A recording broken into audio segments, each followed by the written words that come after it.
Hello viewers, దేశీ తెలంగాణ కడాయి chicken వేపుడు. Ingredients: కారం, ఉప్పు, కొబ్బరి తురుము, ధనియాల పొడి, గరం మసాలా, పసుపు, కొత్తిమీర, ఉల్లిపాయ, మిరపకాయ, చికెన్. ముందుగా ఒక కడాయి తీసుకొని ఆల్రెడీ కడుక్కున్న చికెన్ని దానిలో వేసి కలుపుతూ ఉండాలి అడగంటకుండా. ఎందుకంటే ఇది ఫస్ట్ స్టెప్ చికెన్లో ఉన్న వాటర్ని తీసేయడానికి. దానిలో సాల్ట్ వేసి వేయించుకోవాలి. దాని తర్వాత వేయించిన తర్వాత చికెన్ని తీసి పక్కకి వేసి మళ్ళీ అదే కడాయిల్లో నూనె పోసి ఆనియన్స్ వేసి బాగా కలుపుకోవాలి. అల్లం వెల్లిపాయ పేస్ట్ అలాగే కరివేపాకు వేసుకొని బాగా కలుపుకోవాలి.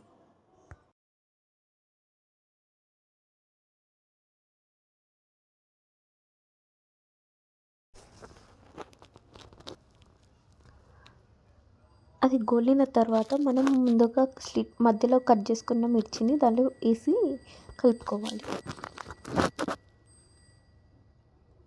అది కొంచెం గోలిన తర్వాత మనం కొద్దిగా పసుపు వేసుకోవాలి దానిలో.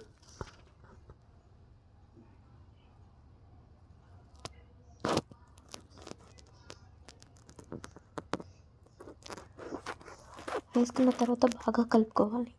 ఆల్రెడీ మనం వేయించిన చికెన్ ఉంది కదా, దాన్ని ఇప్పుడు దానిలో వేసి బాగా కలుపుకోవాలి.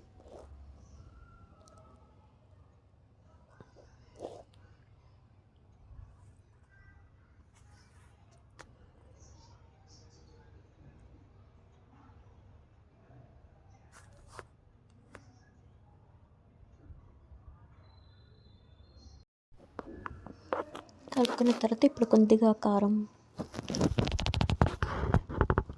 వేసుకొని కలుపుకోవాలి. ఉప్పు, ధనియాల పొడి, అలాగే కొంచెం గరం మసాలా వేసుకొని కలుపుకోవాలి బాగా. దాన్ని ఉడికించుకోవాలి. ఇప్పుడు మళ్ళీ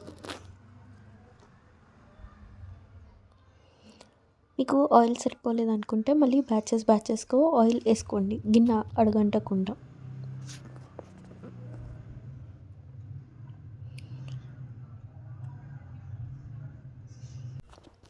మనం ఫ్రై చేసుకునేటప్పుడు ఇలా ఊరికే కలపాల్సి వస్తుంది, లేకపోతే మాడిపోయే అవకాశాలు ఎక్కువ ఉంటాయి.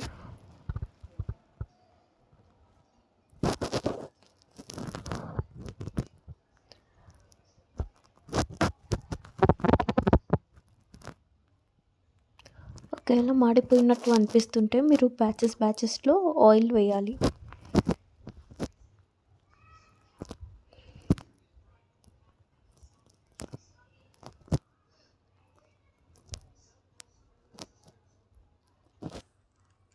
దాన్ని కొంచెంసేపు ఉడకనివ్వాలి.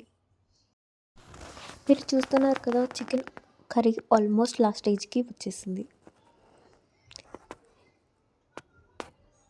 ఇప్పుడు కొద్దిగా కొబ్బరి తురుముని వేసుకోండి.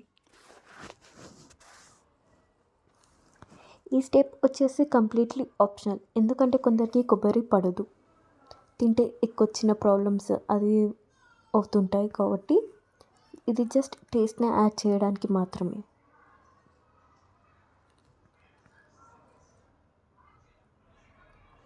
వేసుకున్న తర్వాత మంచిగా కలపండి. నేను వచ్చేసి సెమీ రోస్ట్ చేద్దాం అనుకుంటున్నాను కాబట్టి ఇలా చేస్తున్నాను. కొందరికి ఫుల్ డ్రై రోస్ట్ కావాలనుకుంటారు. ఫుల్ డ్రై రోస్ట్ కావాలనుకున్న వాళ్ళు ఇంకొంచెం సేపు స్టవ్ మీద ఉండనిచ్చి దాన్ని ఇంకా రోస్ట్ చేయాలి. ఇది అయ్యాక తర్వాత లాస్ట్ స్టెప్ వచ్చేసి కొత్తిమీర వేసి బాగా కలుపుకోవాలి.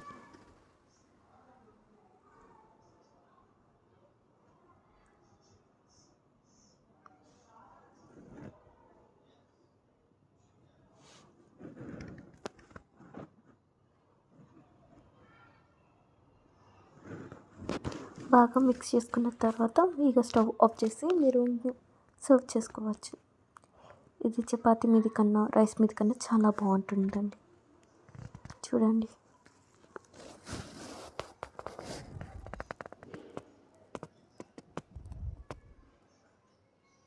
Thank you for watching.